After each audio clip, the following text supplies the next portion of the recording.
Welcome to The Holistic Nurse with your host, Peggy Smith. Peggy will introduce and educate her viewers about the differences between alternative, holistic, and complementary medical therapies. Her goal is to empower the lay medical consumer to learn how to advocate for themselves. So now, please welcome the host of The Holistic Nurse, Peggy Smith.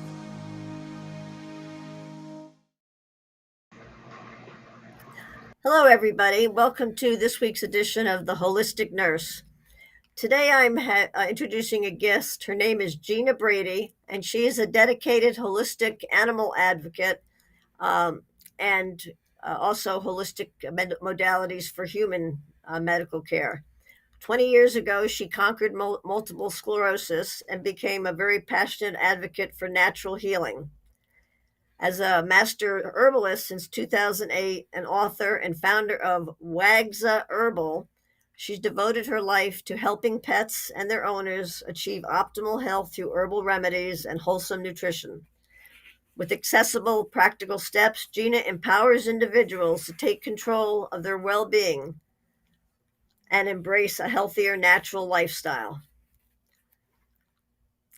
And with that, Gina, I'd like to introduce you. Gina comes to us from Niceville, Florida. Hi. Thank you for having me, Peggy. This is quite an honor. Pleasure. I'm excited to hear your story today. Excuse me? I said I'm excited to hear all about your story and, what brought you to this point in your life. Can you tell us a little bit about how you got into herbal medicine and the holistic pet care? I sure can. Where it all started was when I healed myself of MS. And what took me down that journey, I followed the traditional medical route with MS. I got into the drugs and the shots that they had me take.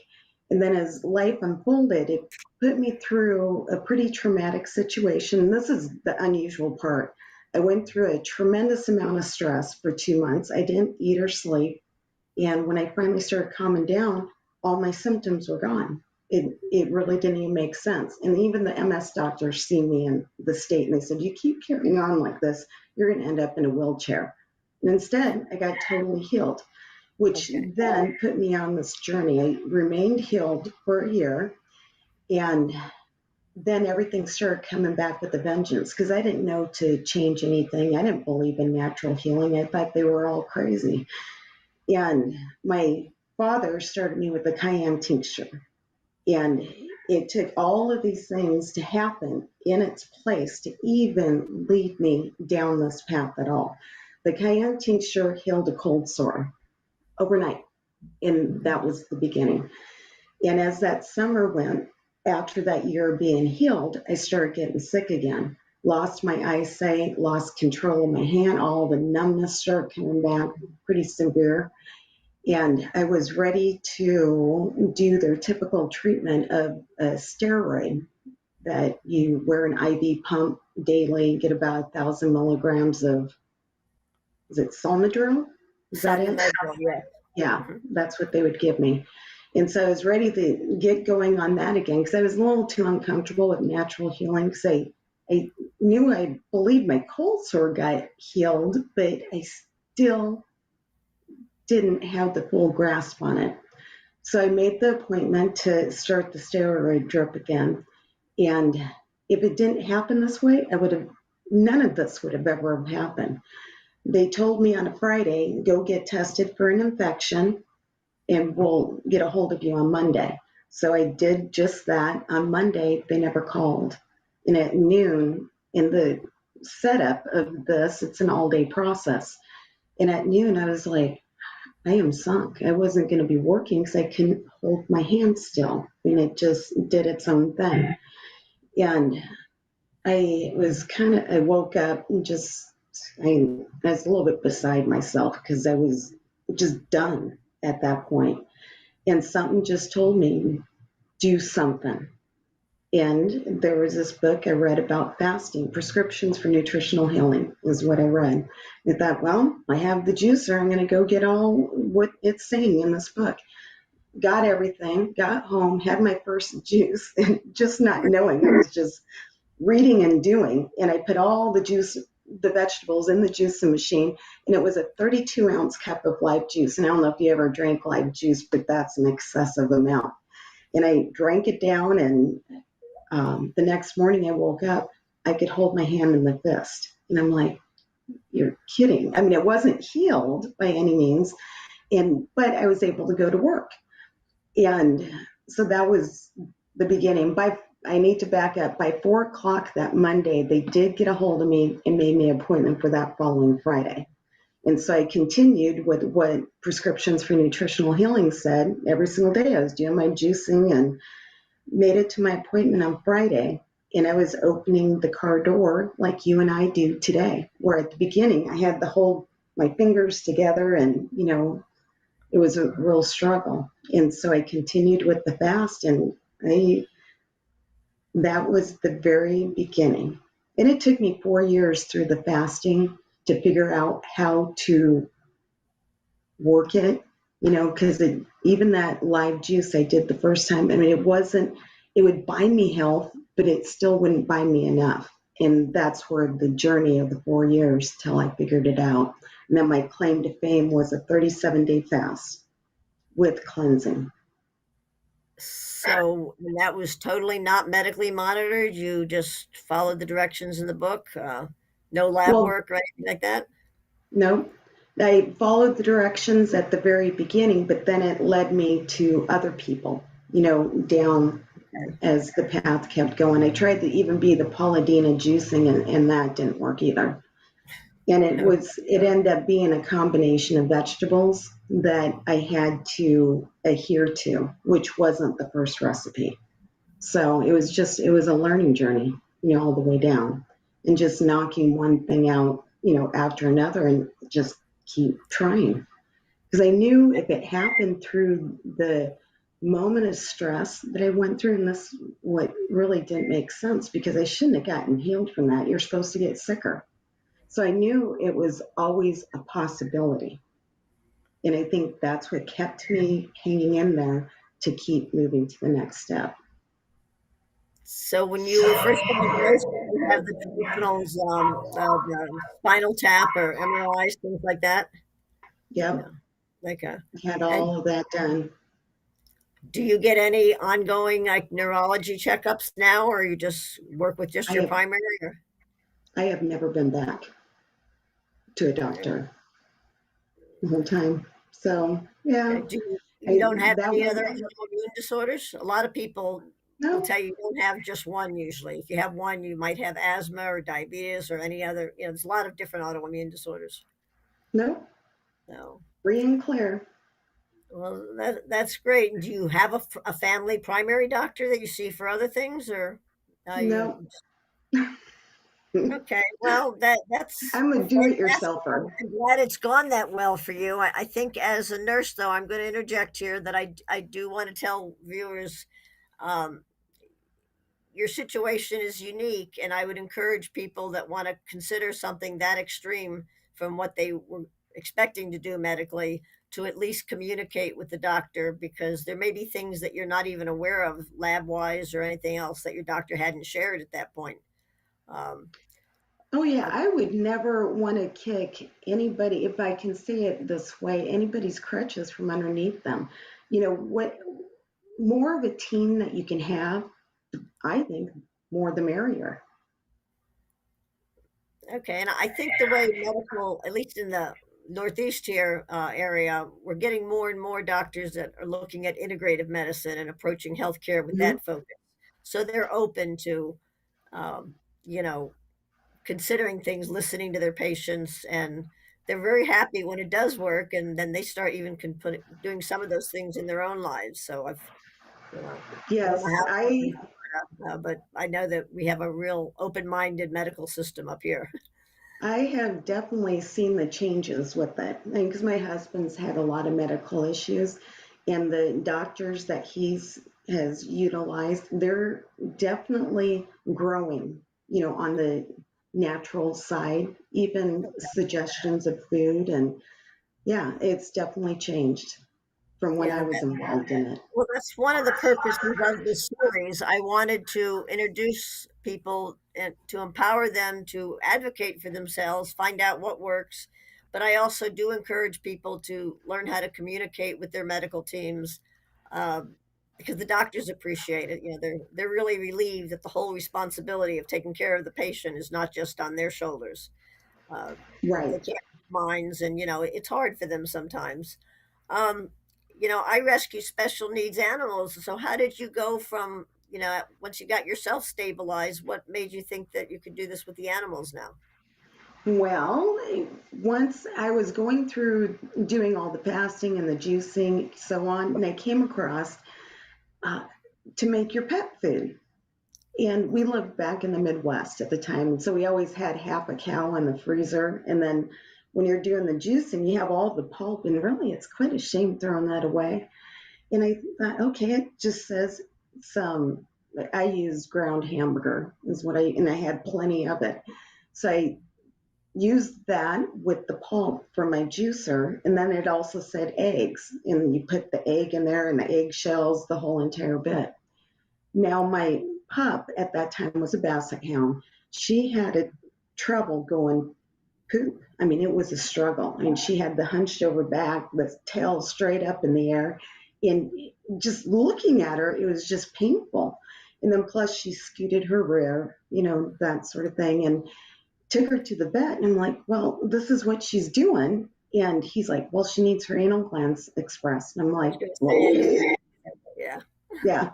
And so he expressed her anal glands. A couple of weeks later, she was still dragging her, rear, and the struggling to go poo never changed. And so I took her back in, and I'm like, well, she's still doing the same thing. He's like, we need to express them again. I'm like, okay, let's do it. And then he said, if this happens again, we're going to have to remove her anal glands. So 2 weeks later, I'm like, she's still doing it. So let's remove her anal glands because that's what you say. So that's what we did. $2,000 later, get the anal glands removed, and nothing changed. Okay. Then, That's interesting because when my dogs get constipated, do have a lot of diet issues. I have to make my own dog food. I always add a scoop of pumpkin to their food, you could and do that pumpkin too. here's the constant. But that's something you could add. We're going to take a brief break right now for one of our sponsors, and this is going to be an interesting show. I'll be back with you in a moment. What if there were a super tiny device that could diagnose the brain and is smaller than a single human hair? What if you could see inside the brain to help an epilepsy patient during surgery or to help the fight against Parkinson's disease? Dr. Patricia Broderick is proud to announce the Broderick Probe, a biomedical and electronic breakthrough. Imagine a probe to help with the understanding and potential cure of brain-related diseases. To learn more, listen live to the Easy Sense radio show with host Dr. Broderick, Wednesdays 7 p.m. Eastern on the Bold Brave Media Network and TuneIn Radio. And to help support the Broderick Foundation, please go to EasySense.com and learn how, with your help, we can fight these horrific brain disorders. That's EasySense.com to learn more and help support the Broderick Foundation. Author, radio show host, and coach John M. Hawkins reveals strategies to help gain perspective, build confidence, find clarity, achieve goals. John M. Hawkins' new book, Coached to Greatness, Unlock Your Full Potential with Limitless Growth, published by iUniverse. Hawkins reveals strategies to help readers accomplish more. He believes the book can coach them to greatness. Hawkins says that the best athletes get to the top of their sport with the help of coaches, mentors, and others. He shares guidance that helps readers reflect on what motivates them, rediscover and assess their core values, philosophies, and competencies, find settings that allow them to be the most productive, and track their progress towards accomplishing goals. Listen to John Hawkins' My Strategy, Saturdays, 1 p.m. Eastern on the BBM Global Network and TuneIn Radio.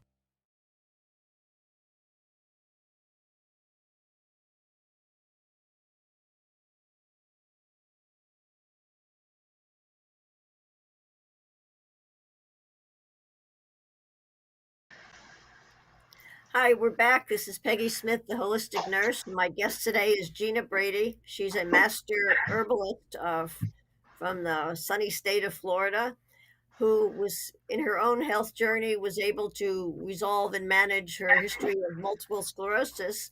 And because she's an ardent animal lover, she's applied a lot of what she's learned to animal care, and that's where we're talking now. So we were talking about how you solved the constipation problem and everything. That was an expensive poop, I'll tell you. Yeah, that was Yeah. good way You to know, put it, Peggy. I always thought when a dog scooted, it was because they needed to wipe themselves or something. I'd go look to see if something was hanging out, but I learned later why, it's the anal glands things. But Well, this is that's what the vet, was suggesting. So we got all of that done. I bet it was maybe a year, 2 years later. That's when I was doing the fasting, came across making the dog food. And I made the dog food within that day. I mean, it came to such a surprise. Took her for a walk and she pooped like normal. The tail wasn't sticking straight up in the air and it wasn't trying to get something out. And then it came out normal. I'm like, oh my God. And it was so funny because even my sister said, she's like, oh God, everybody in your family has trouble pooping. Now it's your dog. It was the food. And the food that Corky received on a steady diet was puppy chow, Purina puppy chow. Now, and once I started making the food, the whole problem was gone. It was amazing. So that's where it started with. It's like, this is working for me and it's working for my animal. And I and love it's, animals. yeah. Uh, I know I have six handicapped dogs, and one of them has severe allergies. So she's the reason I started making dog food.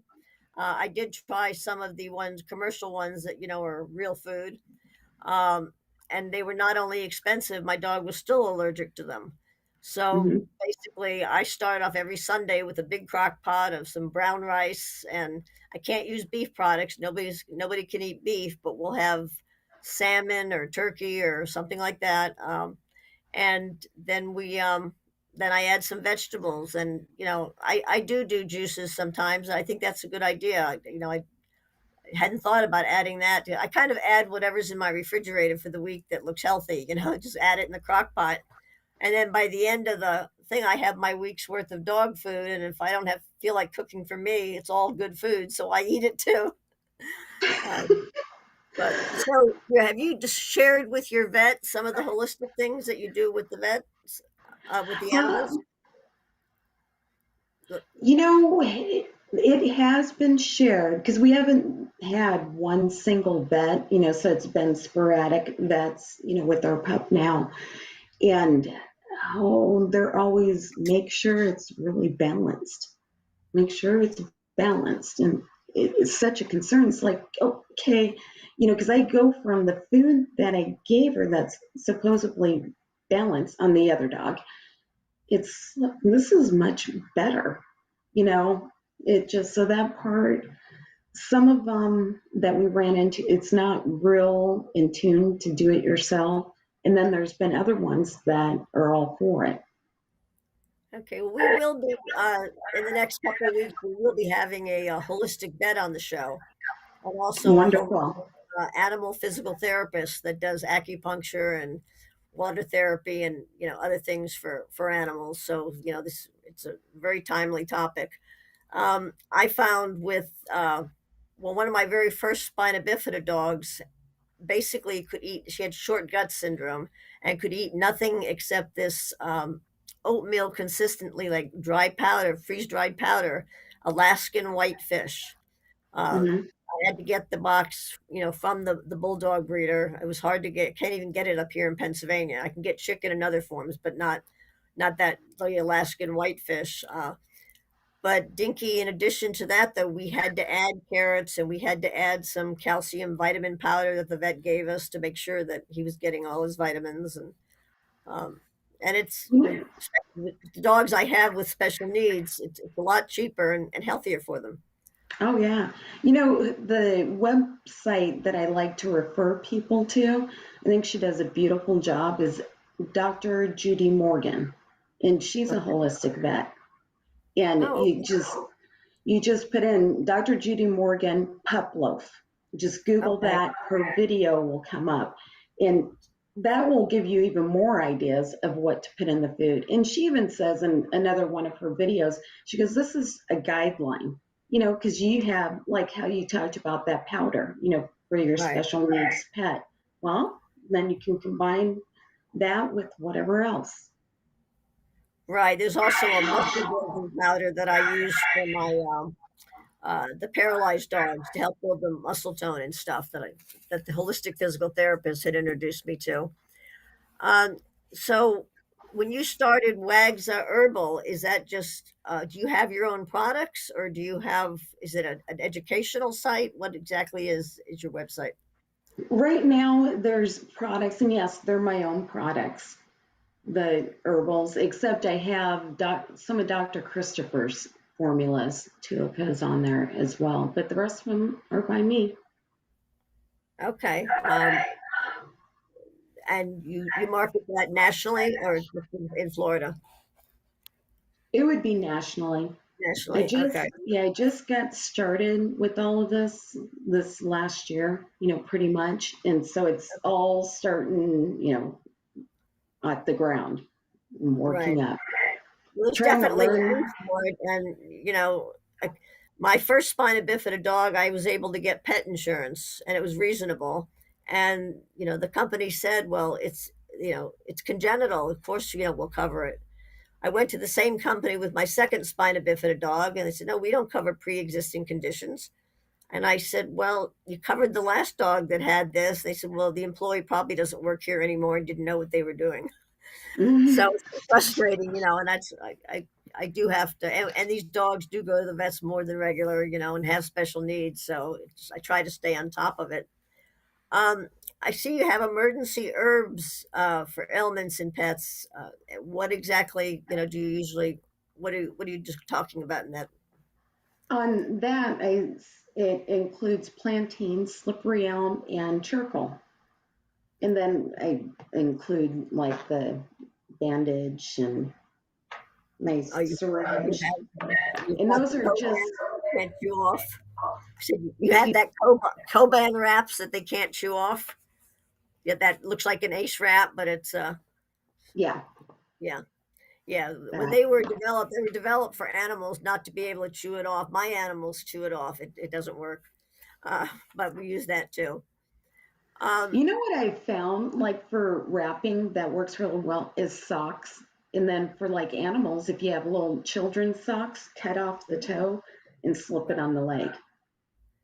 I've tried that, and I've tried like what we use in the medical field to cover your IV to protect it, IV on your arm. But like my English bulldog is a puppy still, and she eats everything. It's even hard to keep diapers on her. Mm. So it's a challenge. Um, so, what advice do you recommend for people and pet owners looking to transition to a holistic approach? First of all, look at what you're eating. I mean, that's just the foundation, whether you're a human or a pet. I mean, if you want any sort of healing, you have to be on a good diet that's going to support it. Otherwise, you're kind of fighting against each other. It's even like, certain herbs, what else? Cayenne, for example, that can help somebody, well, stop bleeding or pull somebody out of a heart attack.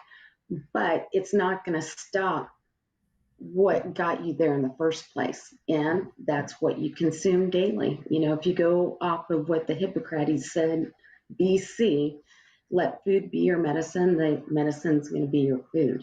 How they knew that then, I still am trying to figure that out. They didn't have McDonald's on every corner like we do now.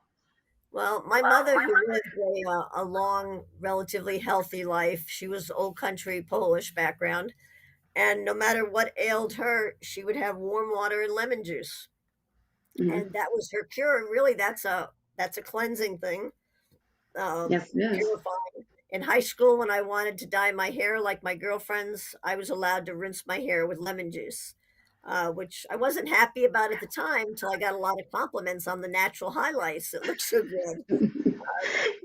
Cleaning with vinegar long before it was a fad, and um, so the Oh, I older can remember my generation, mom doing that too. yeah, and of course your floor wasn't clean unless you were on your hands and knees. Um, and every Right. Saturday morning, the bathroom floor and kitchen floor on their hands and knees. And she, she was in the military before she was a parent. So And uh, I am sure was the cabinets where she kept the linen all perfectly folded, like at it. it when I went to college and I met my first husband, since my father was career Army, I didn't know it wasn't normal not to starch or to starch boxer shorts. So the first time I did my boyfriend's laundry, he wore boxer shorts. I starched him the way my mother did my father's. Uh, it didn't go over too well, and I'm not sure really what my mother's motivation was for starching, but she starched everything. It was So uh, did it end the relationship well, of your no, he just boyfriend? thought I was crazy. He said, "Well, why are you starching this?" And I said, "Is that what you're supposed to do?" And we had a lot of jokes about it, but and I never did get a chance to ask my mother before she passed away why she did starches. I had my suspicions, because it was an older generation marriage and everything, and you didn't have the options that women have today. But it's funny because I just assumed you starched everything, like my mother, and I knew how to make a bed with square corners long before I got to nursing school because 5 years old I was learning how to make a bed with square corners, and but a lot of things I rebelled against as a teenager, I realize now I've gone almost pretty much holistic myself. Um, because I'm also, as I've said before, in the nursing realm, though, in traditional medicine, um, one of the purposes of this program is I try to encourage people to see that they have options, but the patient doesn't always understand the complexities of what all their medical problems are together. Sounds like in your case, you're lucky and blessed that you don't have a lot of problems. But somebody that is a diabetic also has this, and this, um, might actually have interactions. And what people don't realize is that back when medicine pills were first made, it was made from herbs. The original Mhm. pills were chemicals, they were herbs and plants. And that's why Even Chinese aspirin. medicine has lasted so long and been such a big part of the modern movement.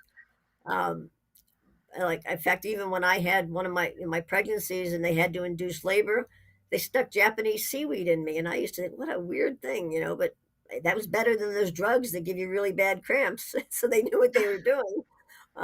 Is There's a that in lot the US? uh, but especially with something chronic like MS, though, if I was in your situation, I think, and maybe it's because I've had the traditional background, I would want to consider at least every couple years getting a scan or something to make sure that that the neurological things that you can't see aren't Mhm. happening. They're really gone now, and it's very possible it's completely gone. I've seen complete recoveries, remission from cancer, things like that, but just for peace of mind, I would still, because I've still got one foot in the traditional realm, um, and I like to have an early notice if there's, as a cancer survivor, it's nice to know early if you've got a problem. Um, Mhm. so now, did you also do a lot of exercise and things like that? You How? know, at one point in time, I did a lot more exercise. I would have to say now I not on a steady basis like I used to. Okay, because Stay in part of shape as the far as weight right. and, that A sort lot of of thing. times people think holistic is just, things other than medicine or traditional therapies, but holistic is looking at the entire person, the entire lifestyle, Mhm. which means it's got to be balanced. If you don't have balance, or anything that's too extreme in any direction, even if it's healthy, but if it's an extreme, it's not healthy. So, we still need to, balance what we do and get the same amount of sleep and follow rules of nature that, a lot of people try to, think that they know more than Mother Nature. Um, so tell me more about this, how nutrition and supporting both pets and people, cleansing organs, the blood, and with the animals, there's a lot of like they can't have onions, they can't have, grapes, things like that. Uh, Chocolates. There may be some herbs that are like in and related to onions, things like that. I mean, is there like there's a plant list that your cat shouldn't be eating X plant, poinsettias and things like Mhm. that. Do you have a list of what herbs are definitely not good for animals? That I don't have, I mean, because some of what they say and what they say no garlic, no onions, no avocados, raisins, all of that stuff. I don't know how much I believe it, but if the person does believe it, then stay away from it. There's other Well, things that I you can can do. tell you from having years of experience with animals, raisins and onions can put you into instant renal failure, and it's not reversible for some dogs. I Uh, don't, I I guess knew I would a dog never that got be. into some oatmeal cookies with raisins, and Mhm. it was a medical emergency. Needing like ICU fluids, uh, and it's like the peanut allergies. Kind of some dogs are more sensitive to other things, but I have seen multiple cases over the years. I actually teach animal CPR, um, for people the dogs that go into instant renal failure. Mhm. Go into seizures and things when they have those foods. So I definitely, especially in your practice, I would not be, not encouraging people to not at least do their own research for certain things. You don't want Right. to, yeah, Right. I mean, there's plenty of things to eat. You don't have to, eat the things that they say not to. right. I mean, So, yeah. sometimes though a person will say, "Oh, I eat garlic every day, and I don't have a cold. It's good for my heart. Let me give it to my cat and see how," and there's a lot of things that you can't switch the species there. You really have to be aware of both types of nutrition. And a lot of people think, well, it's good for me, or I paid extra money for this. This is a really expensive piece of salmon. It must be Mhm. good because it's expensive. It doesn't always work that way. Um, so going forward, medical care and veterinary care is even more expensive because we don't have the insurance options for the most part. How do you see the future of holistic pet care? And just people altogether, like, do you think this is going to be a trend that is going to carry forward? And um I really think so because when I first got involved with, it would have been back in the day when the whole fasting journey, and then I wrote my book, and I started Gina's Corner back then, and then were people, the amount of people you could contact then to what you can do now online, like this podcast. I don't think podcast existed 20 years ago, did it? oh, I don't think they did. Yeah. I need to stop again to do our little special moment for the producers, so we'll come back in a few minutes. Master of words, powerful player. What life-changing words can Dr. Janet Smith Warfield pull out of her magical toolbox that just might mysteriously open a door you never knew was there? A door to free yourself from fear forever. Transform your rage into right action. Release your guilt. Position you into a life of freedom, purpose, passion, power, and peace. All quite suddenly, unexpectedly, and almost miraculously, with no effort on your part. Join Dr. Janet every Monday at noon Eastern on Dancing with Words, Dancing with Wisdom on the BBM Global Network, as she and her guests show you how words map our experiences, immersing you in a sound bath that relaxes your muscles, opens your mind, and supports you in co-creating your extraordinary life.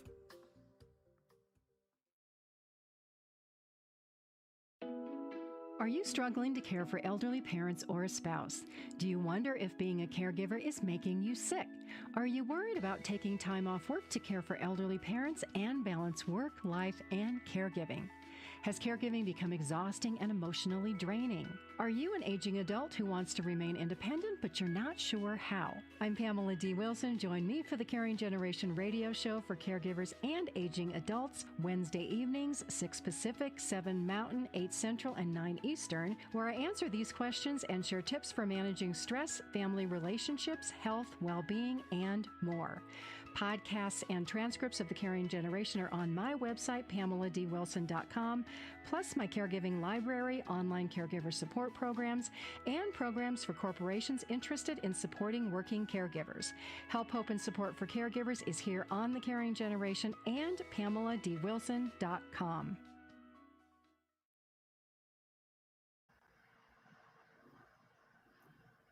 Hi, we're back again with Gina Brady as we finish up our show on holistic herbs and the different things that we can do about that. If anybody has any questions about any of these shows, you're welcome to contact Bold Brave TV and or us personally, and we'll be happy to answer any questions you have. I know as a pet owner for many years with all special needs, I've run into vets that are not very sympathetic towards some of these topics, but it's not because they want your money. It's because they want your animal to be safe, and they were just raised in a different way, taught in school a different way. Veterinarians are a little bit behind the integrative doctors that are coming out of medical school nowadays. But I do feel that it's important to have a professional and not be totally, and almost even more for my animals than me, because we take better care of our animals. Um, my vets know that I do a lot of holistic things. Uh, and it's included in the profile and all that, but I still get there, for our checkup. I have geriatric dogs. They go more than once a year. My bird goes and gets annual blood work. Um, but they do all have pretty much holistic nutrition diets, probably better than I eat sometimes. And I think it makes a big difference. I can see their moods. Um, just like if your sugar is unbalanced, you can be real grumpy and moody and stuff. Animals are the same way. If I come home and my piglet, who's the allergy dog, and she's hairless, sometimes she's bright red like a beet, and her chest is blown up. I have to look around for evidence of what she stole because she's a scavenger and she got into something, and uh, and she has to take allergy pills plus a shot every 3 weeks, plus plus a really strict diet. Um, and sometimes you don't realize when you even rescue or adopt a or so-called normal dog, they have issues just like people do. So, Right.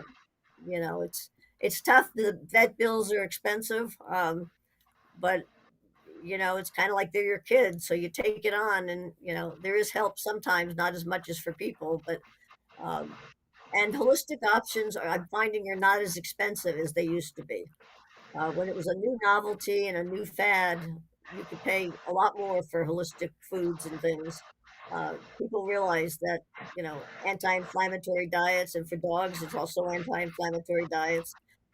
They get Crohn's disease of sort. They get the same kind of GI upset, irritable bowel. Stress causes, different physical symptoms. It's just amazing. It's like looking in the mirror at yourself. So as we're getting ready to close, Gina, what would you like to tell readers about you know just about your whole experience, and anything you want to add about what we haven't covered? We could do this topic probably for the next millennium. Well, I just want to empower people that there is help, suggestions of what you can do for yourself and your animal. And the thing that's interesting, a lot of what you do that you can add for the animal, you can do for the human as well. I mean, we're all made up pretty much the same. The only body part I can think of I don't have is anal glands that my pup does. I You think might there's have a couple more hemorrhoids. parts. You What's might have that? hemorrhoids. I don't know if that's related. Um, yeah, I've had a dog that had pancreatic cancer and was anemic, and we added food grade hydrogen peroxide to her water. That's a Mhm. very caustic additive. You only do like 10 drops for a gallon of water, but it actually kept her blood count up and, extended her life another year. That it was a bonus year for us. Um, there's just so many things, and when the dog feels like I can walk home, and if my spina bifida dog isn't feeling good, her eyes just tell me, mommy, something's wrong, and um, So you really, just like if your kids get sick, the animals are the same way, and they have their way of letting us know. Um, Hmm. but uh, one of the products I do use with some of my really crazy psychotic dogs is bacon flavored CBD, and I was a little leery about that at first. Um, we will have another show down the road about CBD products and how to know the quality and everything, but it actually saved a lot of the psychiatric drugs that my dogs were getting put on, uh, for both either pain or for just crazy behavior. They're rescues that have been abused sometimes, and it takes a while. It's learning trust. Sometimes they need, an antidepressant to help them calm down and accept surroundings. So, um, but I think this is a wonderful journey, and it also gives people and the patients and medical consumers a sense of control. Like you're just not, everybody's not just telling you what to do. You're actually actively participating in the process. Right. But I remember years ago when I first had Lyme disease, and I was looking into alternative treatments for that. And I went to a traditional infectious disease doctor. I had never met him. He was very polite. I explained what I was looking for, and he looked at me and he said, "The philosophies to which you are referring to are not expressed in the pews of my church that I attend." And, I had to think about it a minute. It was a nice way of rejecting me and my ideas, but he did it respectfully. And that was like almost 30 years ago. Um, and I saw him just recently, a couple weeks ago, actually, and I reminded him of that day. And he laughed. He said, "I could see me saying something like that." He says, I still am pretty traditional in my care. He said, "But, I do get the stories from my patients. I know what, if it works, I'm not going to say don't do it. As long as it doesn't hurt or interact with something that you have to have. There's some medications you can't be without. There's certain treatments you need that, transplant patients need drugs that they cannot be without. um, the blood thinners with all their problems, if you've got, heart surgery or, mesh things in their body, or, you need to have the blood thinners, it's so you don't have a stroke. So as long as there's open communication, I think people are pretty safe and they feel more confident the doctors help, on their side. We're getting ready to close our show, I believe, shortly. We're here every Thursday from 12 to 1 Eastern Standard Time, with the Bullberry TV network. And each week we'll either be talking about a different modality, a different treatment, or we'll be talking about specific chronic health problems. In this case, we mentioned MS. We'll be talking about Crohn's, diabetes, cancer diets in the future. If anybody has any topics they would like us to cover for them, feel free to email and let us know. And I don't think I have anything to add. Do you, Gina? Pleasure having No, you. It was very informative. thank I you look so forward much to for seeing having me more. on your show, Peggy. Yeah, I'm really I was excited when I saw your information and the journey, and I'm glad you were willing to share that with us. And of course, excited you've got another option for animals too, because that's not that common. But we will, because of my love for animals, have several shows. There'll be an animal communicator on a show. There'll be holistic vets. All kinds of different options for animals too, as well as people. Um, so with that, I think we're maybe closing just a couple minutes early. Can't tell from my prompts here, but if we can, you can reach me with not just hypnosis. Oh, excuse me, just a minute. Little Bob here. Uh,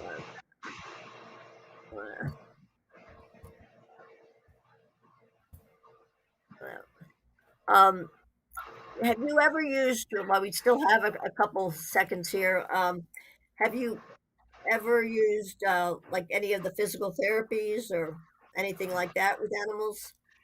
No, I haven't. No, I Great. haven't. The one that I was, what is her name? She developed the underwater treadmill. Okay, my dogs have actually taken part in that. We do need to have one more sponsor break, and then we'll talk about that. That I've had a real positive experience with that for my two paralyzed dogs, uh, and just having a little miscommunication here with the engineer. Uh, we'll go to the next sponsor break and finish with that because it's actually not as expensive as people think, and it really was helpful. So we'll be back in just a couple minutes. Thank you. Master of words, powerful player. What life-changing words can Dr. Janet Smith Warfield pull out of her magical toolbox that just might mysteriously open a door you never knew was there? A door to free yourself from fear forever. Transform your rage into right action. Release your guilt. Position you into a life of freedom, purpose, passion, power, and peace. All quite suddenly, unexpectedly, and almost miraculously, with no effort on your part. Join Dr. Janet every Monday at noon Eastern on Dancing with Words, Dancing with Wisdom on the BBM Global Network, as she and her guests show you how words map our experiences, immersing you in a sound bath that relaxes your muscles, opens your mind, and supports you in co-creating your extraordinary life. Are you struggling to care for elderly parents or a spouse? Do you wonder if being a caregiver is making you sick? Are you worried about taking time off work to care for elderly parents and balance work, life, and caregiving? Has caregiving become exhausting and emotionally draining? Are you an aging adult who wants to remain independent, but you're not sure how? I'm Pamela D. Wilson. Join me for the Caring Generation radio show for caregivers and aging adults, Wednesday evenings, 6 Pacific, 7 Mountain, 8 Central, and 9 Eastern, where I answer these questions and share tips for managing stress, family relationships, health, well-being, and more. Podcasts and transcripts of The Caring Generation are on my website, PamelaDWilson.com, plus my caregiving library, online caregiver support programs, and programs for corporations interested in supporting working caregivers. Help, hope, and support for caregivers is here on The Caring Generation and PamelaDWilson.com. Hi, okay, we're back again with Gina Brady, the master herbalist. We're talking about animals.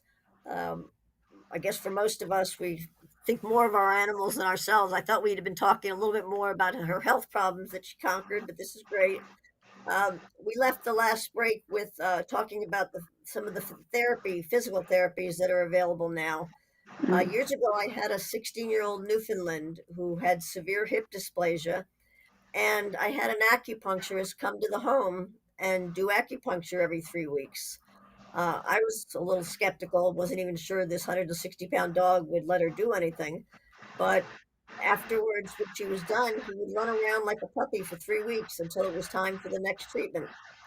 And the price at that time, and Kramer's been gone probably 20 years now, was very reasonable. It was like maybe $60 for a house call. So if you're doing that like one every month and a half, it didn't break my budget, but I was just amazed at how it worked so well for him. And he looked forward to the vet coming to the house. She also did a soft chiropractic manipulation, like kind of a massage and adjustments for him. And, I had never had done experienced acupuncture personally as a human, but I did after I'd had Kramer, and I saw how much it did for him. And it is very relaxing. It's very good for pain. It's good for just clearing the blockages in your body. And it works on animals as well as it does people. And it, for the most part, in most areas of the country that I'm familiar of, it's affordable. Um, it's certainly cheaper than, I do have a large medication bill with my special needs animals because they have medical problems that, have to be fixed chemically. But I try to do as much as I can holistically just to keep them feeling better and to manage my budget. But like I said, with all holistic things for both myself and the animals, um, I keep the traditional doctors just informed of what I'm doing so that they know. A lot of my cancer patients who choose alternative things in addition to traditional, they get support from their traditional doctors. Like, you're not going to make your doctor mad if you say, I want to try this, like nothing else is working. And the doctor is not going to say no, just, give up and die. He's going to say, if it works, try it, God bless you. I wish you well. But it's good that he knows so that he wouldn't prescribe something that might interact with and the vet is the same way. My regular vet for most of my animals is not was not very open-minded, and because that was her experience. She didn't know about the procedures, how animal CBD products were made, things like that. She had a vet working for her, though, a fill-in vet at one point, who actually was very holistic, and I happened to get her that day, and she gave me a myriad of ideas of how to manage both my parrots and my spina bifida dog, my paralyzed dogs. Um, and I think it's a lot of it's education. Uh, People think holistic's going to be unaffordable and very expensive. A lot of it's common sense. You have to listen to your gut, and taking care of yourself, and you kind of have to listen to your animal's gut and cues from the animal whether or not it's working. Um, my deaf dog, who knows sign language, but she's able to communicate with me, sometimes even tries to verbally talk to me. And of course, I miss those conversations, but dogs have a way of letting us know what they need, just like our body lets us know. And I know with people, if you're doing things to help yourself get healthy and you communicate that with your brain wants to help you. They work, they try to please you, and they it's kind of like your family doctor happy that you're going to be part of the team. Your brain is happy that they don't have to do it all do by themselves. Um, Energy is really amazing how it works in the universe, and it works the same way for other species, not just human. Um, Right. so now, without getting into politics, I guess I can't resist asking this. I know that some of the medical opinions in Florida are not the same as the rest of the country. Are the vets pretty much more traditional, I'll say? I don't want to get into the politics of Florida, but I would say it's like coming from the Midwest and then both sides of Florida. It doesn't seem to change. okay. So you didn't see a big difference between Iowa and Florida either? No, no. Oh, okay. Well, I think in some ways animal medicine seems to progress at a better rate than people, human medicine does. I would have to say they're very busy people, though, the veterinarians. There are. I know a whole bunch of vets that are very good, but not taking new clients, and it's a shame because, especially if you have exotic animals, it's hard to find a bird vet, for instance, in the Philadelphia area. It's not too many. And I'm Mhm. very lucky that, I'm blessed to have animals that don't think I'm crazy for having, the special ones. I've had vets in the past say, "Well, why'd you get this animal? You should have just put him down." And you're like, Oh. you know, why don't we put you down instead and see how you feel? But that's just my I can remember I had a vet, well, one of Gussie's first vets, the pup I have now, and he was a holistic vet. So it's all exciting. He was right down the road from us in Tampa. Went over there, and his holistic was he sold some doTERRA product, but there the was oil. nothing holistic about him.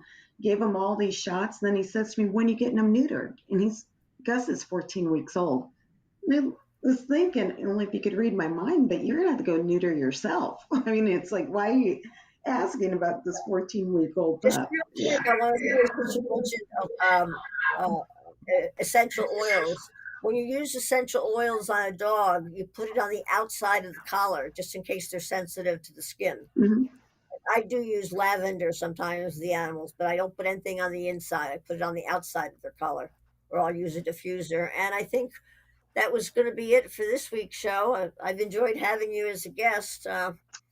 Well, you too, and thank you for having me. All right. And we do have a website. It's wagzaherbal.com. Gina also has a Facebook page, Wagza Herbal. She's on TikTok with the same name, Wagza, Wagza Herbal. And thank you for the producer for putting that information on the screen. Um, and her email is wagzaherbal@gmail.com. So it's a pleasure having you today. And thank you, everybody, for watching our show this week. Thank you, Peggy. This has been The Holistic Nurse with host Peggy Smith. Tune in each week where you're encouraged to send in questions and receive private responses and suggestions if appropriate. Thursdays, noon Eastern on the Bold Brave TV network.